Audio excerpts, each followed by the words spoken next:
Making our headlines this Friday, July 4th, the Honorable Owen Darrell, Minister of Tourism, Transport, Culture and Sports for Bermuda, is on an official visit to the Cayman Islands. Caymanian entrepreneurs graduate from Phase 1 of the government's Business Growth Incubator. Be Capital Ready was the focus of the 2025 Raising Capital Forum. An increase in sargassum sightings sparked environmental concerns, and Cayman continues to perform well at the Junior Caribbean Area Squash Association Championship.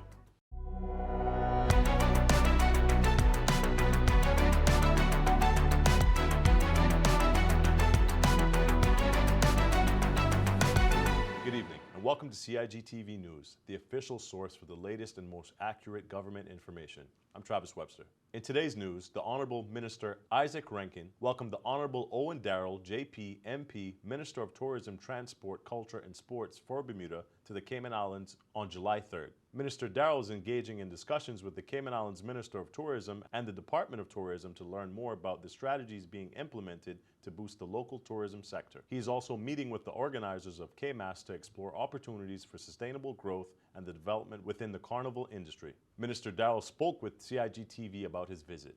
I'm here in the beautiful island of Cayman to take care of some strategic engagements. I know you're having your carnival coming up this weekend, and with the success that Cayman has had with carnival, entertainment, tourism, and all other matters, I just thought it was proper that we come and engage, meet with some of your ministers, some of the movers and shakers that make this all happen. And I'm happy to be here and continue our strategic partnerships with the island of Cayman and the island of Bermuda. Also in today's headlines, 12 Caymanian micro and small business owners have graduated from Phase 1 of the government's Business Growth Incubator program, now advancing to year-long mentorships where they will learn to scale their enterprises. Businesses included photography, jewelry, baking, and farming. Thais Ducent, director of the Cayman Islands Business Development Center, had this to say. So over the past 12 weeks, participants have engaged in structured weekly learning. They have had sessions every Wednesday morning covering key business growth topics. Attendance was consistently strong, a real sign of the commitment that these entrepreneurs have to building better businesses. They've now completed the training phase and are now entering the next stage, which is the implementation stage.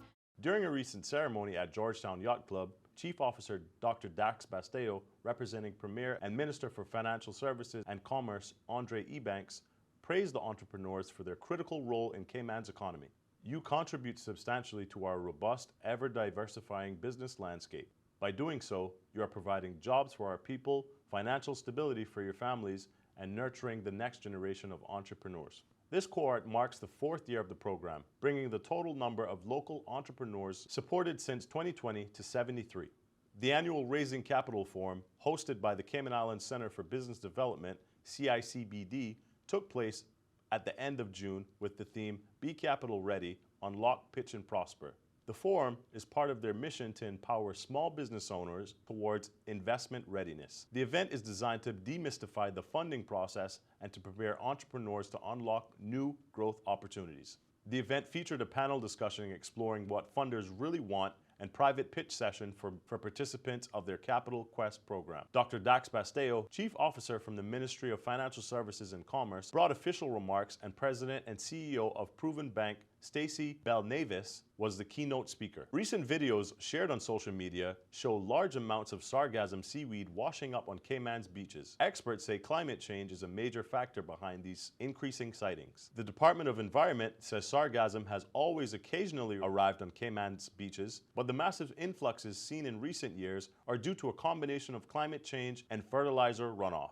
Sargassum is a free-floating seaweed that used to be mainly confined to the Sargasso Sea in the North Atlantic. But since 2011, it has started growing and drifting through the tropical Atlantic and Caribbean, driven by changing ocean currents and warmer water temperatures. Out at sea, these floating mats can act as nurseries for juvenile fish and shelter for migrating species. But when they reach shore, they can smother seagrass beds and release gases like hydrogen sulfide, which can smell unpleasant and be harmful in large quantities. There are also concerns about the impact of Cayman's endangered sea turtles. When heavy equipment is used to clear the sargassum from beaches, there's a risk of crushing hidden turtle nests. The Department of Environment is urging the public to contact them before removing any seaweed to ensure that nests are protected. Officials advise that it is safest to clear smaller amounts of sargassum by hand, but if heavy machinery is needed, contractors must coordinate with the Department of Environment to avoid harming wildlife. Removing sargassum without checking for turtle nests can result in accidental harm to protected turtle species, which is an offense under the National Conservation Act. Anyone wanting to clear sargassum from their beach is asked to email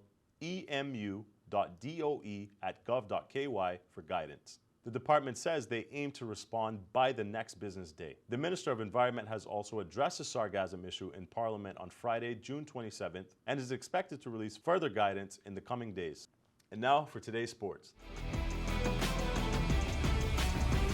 The Junior Caribbean Area Squash Association Championships continue over the weekend with the finals for the team events happening tomorrow, Saturday, July 5th.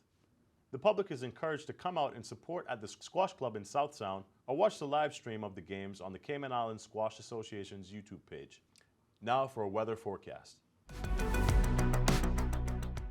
We can expect partly clear skies with a 30% chance of early morning showers. Winds will be east to southeast at 5 knots or less, becoming light and variable at times. Seas will be smooth with wave heights less than 2 feet. The outlook over the weekend is for light winds and isolated showers to continue through Saturday evening. From Sunday, another tropical wave located in the eastern Caribbean will drift across our area, bringing a further increased chance for showers. Beyond this, a Saharan dust plume is expected to spread across the western Caribbean from late Sunday, bringing hazy and generally settled conditions. For local weather updates, be sure to visit the Cayman Islands National Weather Service website, weather.gov.ky, and follow their Facebook page for the most reliable coverage. If you're watching us on the CIG YouTube channel, don't forget to like, share, and subscribe to stay informed with the most accurate local government news. That's all for today's CIG News Brief. Have a wonderful long weekend, and we will see you again on Tuesday, July 8th.